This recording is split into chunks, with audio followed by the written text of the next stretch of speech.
Thank you very much for joining. This is Leandro Mora, and today we're going to continue the discussion around columnar databases, but in this case, we're going to talk about Apache Cassandra.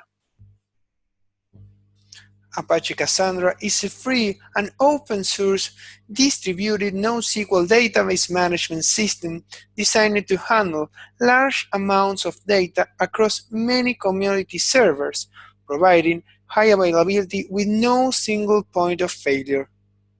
Cassandra offers robust support for clusters spanning multiple data centers with asynchronous masterless replication, allowing low latency operations for all clients. The Apache Cassandra database is the right choice when you need scalability and high availability without compromising performance. Linear scalability and proven fault tolerance on community hardware or cloud infrastructure make Cassandra a good choice for mission-critical projects. Cassandra's support for replicating across multiple data centers is best in class, providing lower latency for your user and the peace of mind of knowing that you can survive regional outages. Here on the right, we can see a picture of the linear scalability feature that Cassandra provides. Here we can see the read latency and the write latency. On the below, we can see the cluster side, and in the other axis, we can see the through output. Let's now talk about the main features of Cassandra. Cassandra, one of the first features is the tunable consistency. Write and reads offer a tunable level of consistency, all the way from write never fail to block for all replicas to be readable.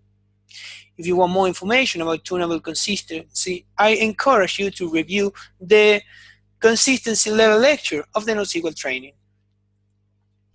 The second feature is the support for multiple data center replication. In Cassandra, the replication strategies are configurable. Cassandra is designed as a distributed system for deployment of large numbers of nodes across multiple data centers. Key features of Cassandra's distributed architecture are specifically tailored for multiple data center deployment, for redundancy, for failover, and disaster recovery. The third feature is that Cassandra is decentralized. Every node in the cluster has the same role, which means that there is no single point of failure. Data is distributed across the cluster, but there is no master, as every node can service any request. The fourth feature is scalability.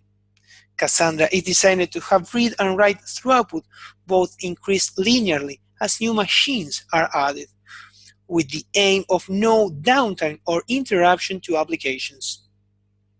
The fifth feature is fault tolerance. Data is automatically replicated to multiple nodes for fault tolerance. Replication across multiple data centers is supported. Failed node can be replaced with no downtime. The sixth feature is the query language and MapReduce support. Cassandra introduces the Cassandra Query Language, CQL. CQL is a simple interface for accessing the data stored in Cassandra, similar to a traditional SQL. CQL adds an abstraction layer that hides implementation details of this structure and provides native syntaxes for collection and other common encodings. Other feature is the MapReduce support. Cassandra has Hadoop integration with MapReduce support. It also has a Spark support in the latest versions. Then, to have a better high-level understanding of Cassandra, let's talk briefly about how the data is distributed across the cluster. The data in Cassandra is stored in partitions replicated across the cluster. Each partition has a primary key, and this one is hashed for being distributed. The hash of each partition is named a token. is named as a token, sorry. When we group hashes together, we form a token range. Each node will handle multiple non-contiguous token ranges. For instance, let's see the node 1. Here we can see that B is one token range. E is other token range. In this figure, the one on the left, we can see that there are 16 token ranges.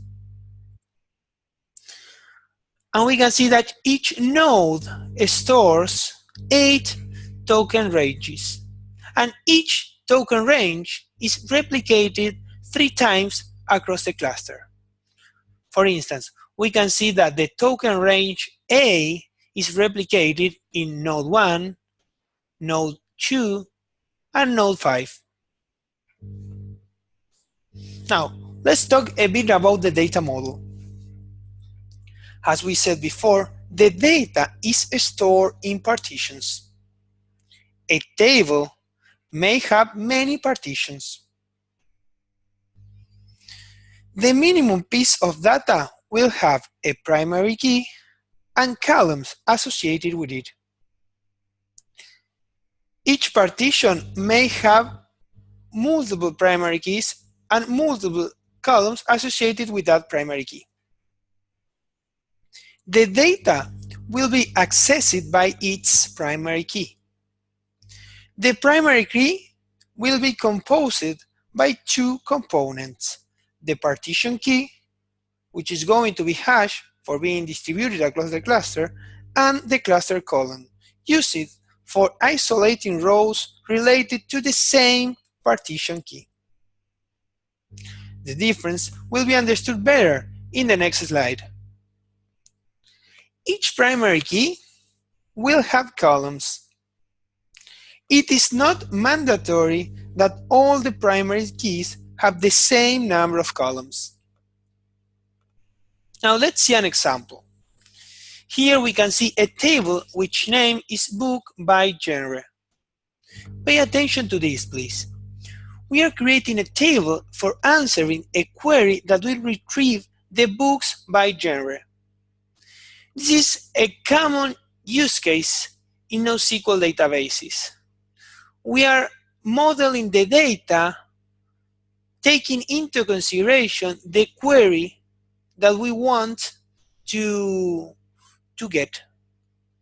We think about the data model and design it in a way that we first have to think how we want the data to be retrieved. This is the main difference with traditional relational databases.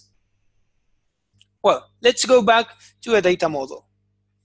Here, we have a partition that stores information about fiction's book. Here, for instance, we can see that the primary key is composed by the partition key, which is fiction, and the cluster column, which is the name of the fiction book. And we can see that the entire primary key has many columns associated with it. We can see the column author and the column publish. Well, this is all of the brief introduction of Apache Cassandra. Hope you enjoyed it. Thank you very much.